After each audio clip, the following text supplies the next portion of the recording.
Hello, my name is Kira McGillivray, and I am a licensed marriage and family therapist, the co-chair of the Brain Science Training Institute, and the program manager of our group and individual school-based trauma services at Children and Families First.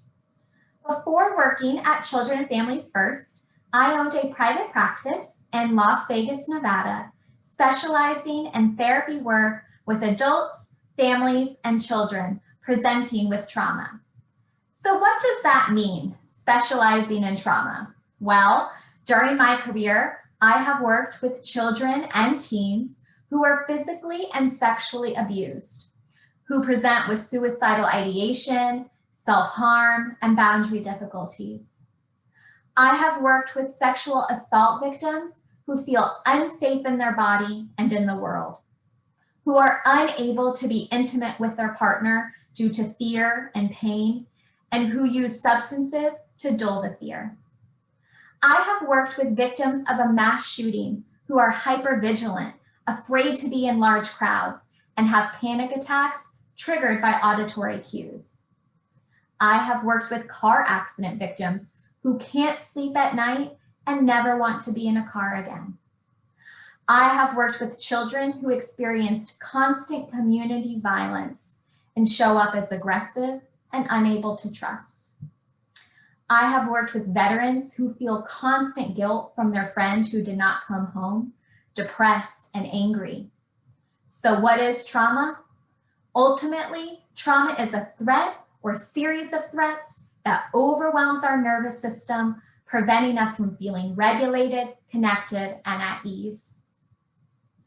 So how does a child who experienced a threatening event at age 2 present with symptoms consistent with trauma or post-traumatic stress at age 8? And how does a sexual assault victim never feel safe in their body again? For that, I'm going to ask you to put on your neuroscientist hat today as I walk you through some of the structures of the brain and how threatening events injure our brain and manifest in our body. This is a brain. The palm of my hand and the wrist are representing our downstairs brain. It consists of our brain stem, our most primitive part of the brain, in charge of our breathing, heart rate, digestion, reproduction, everything keeping us alive at an unconscious level. Our limbic region and amygdala, represented by my thumb, are also in the downstairs brain and house our emotional processing and fight and flight responses.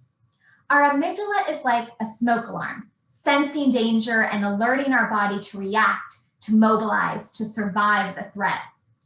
Our downstairs brain is with us from birth. Can you imagine having to remember to breathe or pump blood every second? You think you are stressed now.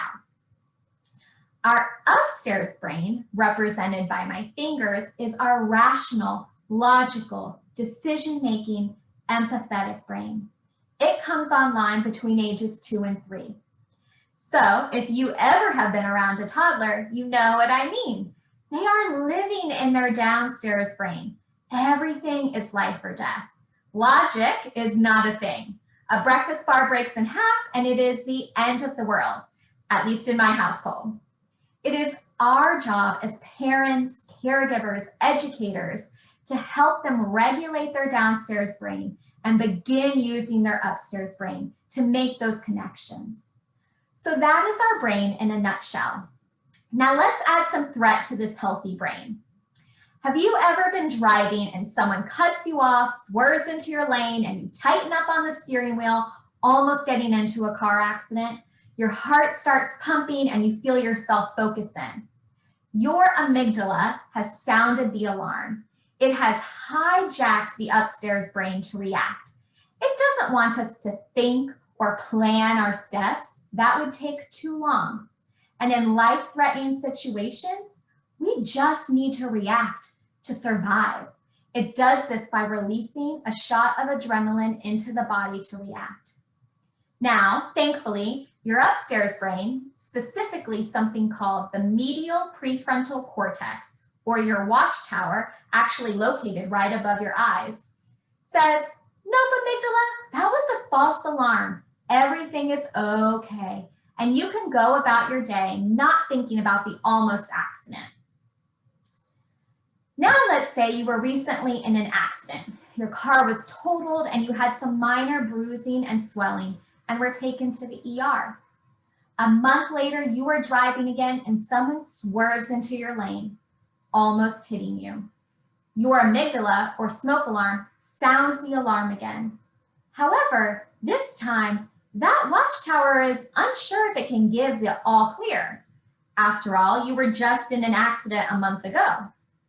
Now, if that happened to me, I could pull over, call my supportive husband, and as a therapist, I've taught a few breathing techniques in my day that I can do. So maybe it takes me 20 to 30 minutes and I'm able to calm down and get back on the road. Now, for a child who encounters ongoing abuse from a parent, that smoke alarm is going off all the time and for good reason. It probably keeps the child safe, tells them to disappear when their parent is in a bad mood. For the child who lives in an area of violence, that alarm going off gets them to mobilize and react, to be able to fight back. Again, adaptive and keeping them alive. Unfortunately, what doesn't get strong is the watchtower.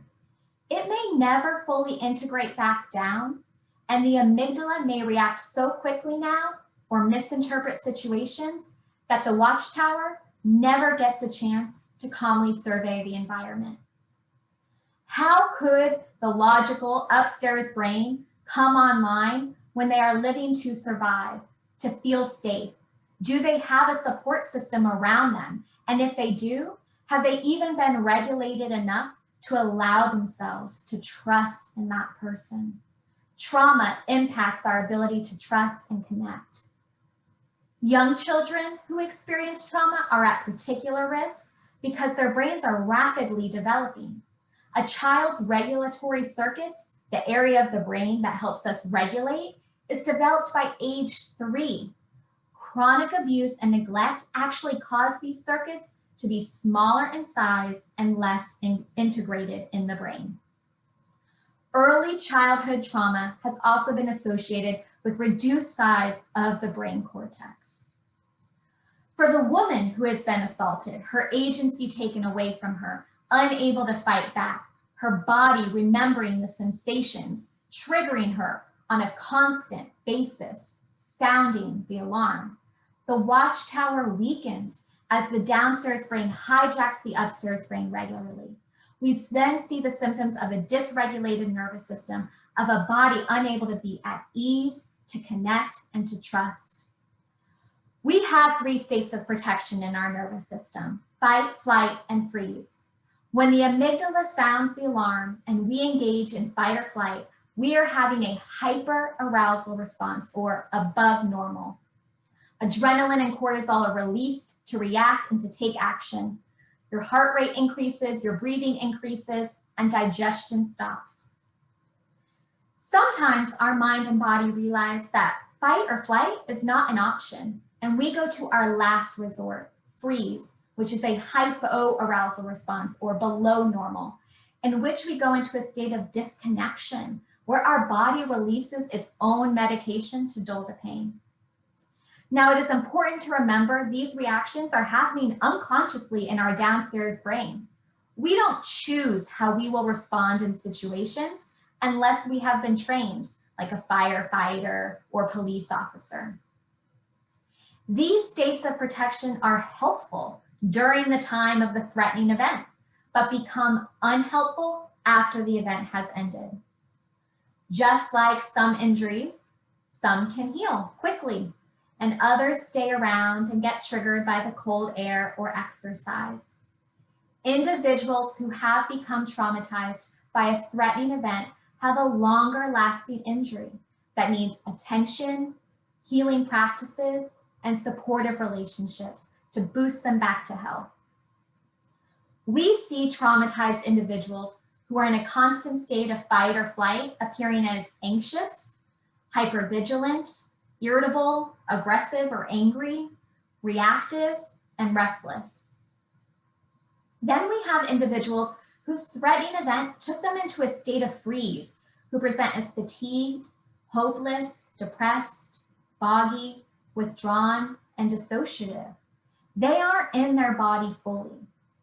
We all go through hyperarousal and hypoarousal responses throughout the day. When I wake up and get my first cup of delicious coffee, I am engaging the above normal response, jump-starting my nervous system for the day. After dinner, when I eat more than I should, I engage my hypoarousal response, rest and digestion. It is normal for us to move through these states, through this window of tolerance throughout our day. However, threatening events that leave us traumatized keep us outside of our window of tolerance and unbalanced.